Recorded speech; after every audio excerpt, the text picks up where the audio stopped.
The fungus man. Since we have the fungus man on, I want to talk with you. You have been studying the link to fungus and health for the better part of your career, and it's been, 40 years plus? 54. 54 years. Yeah. Wow. Okay. Yeah. So I want to ask you, one, how did you get started in this? And two, we kind of talked about this before the show, but there's so much. It seems, at least to me, that it's really difficult to find information about how fungus clings onto or affects health. It's really easy to find stuff about psychedelic aspects of it and how it can make you feel great and how it's great for depression and all these other things. And it might be. I'd love to hear your thoughts on that as well. But I do want to know, how did you find a link to fungus being detrimental to our health? I think some of the best therapists in the world have had their own disease. Yeah.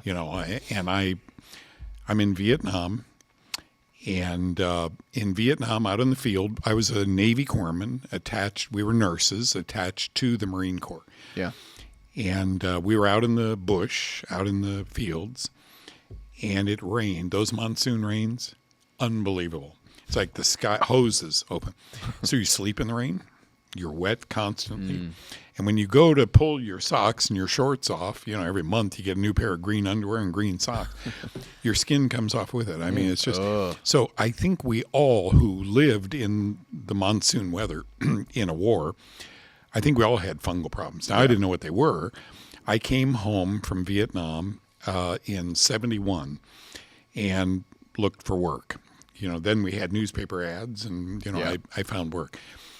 And months later, I went to work with a guy named Dr. Everett Hughes at USC Medical School. Worked for an ear, nose, and throat doctor in L.A.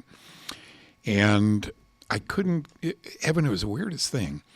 I became paranoid. And I thought, okay, it's war. I'm afraid of everybody run around me with a gun or something, a loud bang. But getting on an elevator, if I had to ride up on an elevator, and we didn't have these back then. Yeah. You couldn't fake like you're looking at something. Right. And my heart would beat out of its chamber. I'd sweat. I'd get so nervous I was going to pass out. I had horrible stomach problems.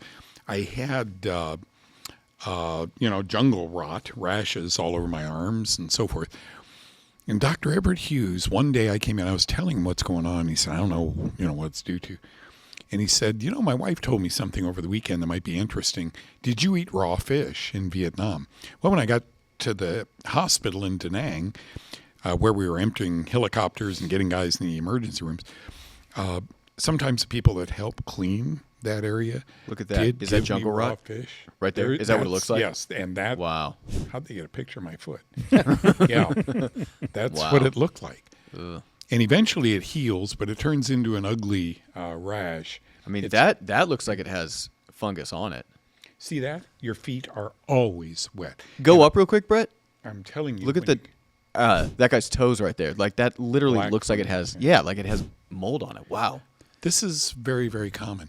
And Dr. Hughes said it might be due to raw fish. Maybe you have a parasite. Okay. I go to the library. We didn't have Hey Siri. Yeah. I go to the library, get a library card. Found a 1953 parasitology book. Opened it up, and there was a chapter that said yeast and fungi parasitize humans. And I thought, wait a minute, this is called a mycobacterium. Jungle rot is a mycobacterium. I don't believe in the bacterium. I believe in the myco, which means fungus part. So I said, could those yeast, my feet and my arm, could that have gotten in my body and I have a systemic yeast problem? Wow. And the rest, you guys, is history. Wow. Yeah. That was 54 years ago. Today, I told you just the other day, I got a letter from a dear friend of mine, a research paper with 320 scientific references deep, a 30-page research paper that just came out that said fungus and cancer have much to do with one another. Wow. I started harping this when I began seeing doctors' patients in the 1970s. Yeah. We'd see them for a skin problem, and we'd put them on antifungal drugs and on my diet, and they would come back in a few weeks and go, look at it's better. Wow. But could this have anything to do with my lymphoma, that huge lump under my arm or on my neck? And I remember in the early days with Dr. Gottschalk, I remember telling people, no, that couldn't. Yeah. Once you see a few of these, They say, Doug, does this have anything to do with pain? Because, man, I get out of bed without any back pain now. You begin to realize the world of fungus is underrated medically. Doctors don't learn about this in their medical training. Lots of bacteria, lots of virus, nothing. Why do you think that they went the bacteria route instead of the fungal route? Remember the advent, Fleming, 1928, Dr. Alexander Fleming, discovered what we call penicillium. It was a mold that could annihilate bacteria. Penicillin makes a poison. Penicillium makes a poison. It's a mycotoxin. It's called penicillin. And I think there are how many derivatives of penicillin now? So many. Yeah. And everybody from the time you're born goes on antibiotic drugs.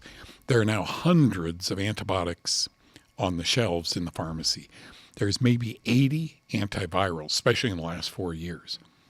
And there's still a handful, maybe 10 antifungals. Doctors learn during their medical training, unless you got vaginal yeast or ringworm or dandruff, seborrheic dermatitis, fungus just doesn't exist. That's what medical schools teach them. Why? I think it's gotten to the point, you guys, where because there are hundreds of antibiotics and doctors are encouraged to prescribe, I think the medical schools don't want you to know that penicillin is the poison made by penicillium. It has to be a poison. It has to kill bacteria in tiny doses. So it's sad. Yeah. I don't think it's done, underhandedly. I just think there's such a billion-dollar market in penicillin. It's a business. They don't want that to go away. Yeah.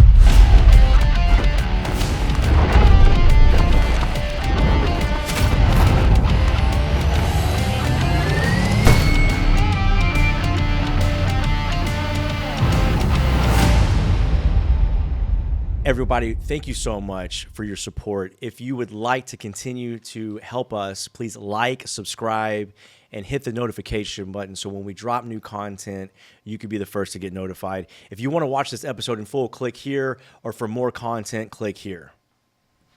We love you guys.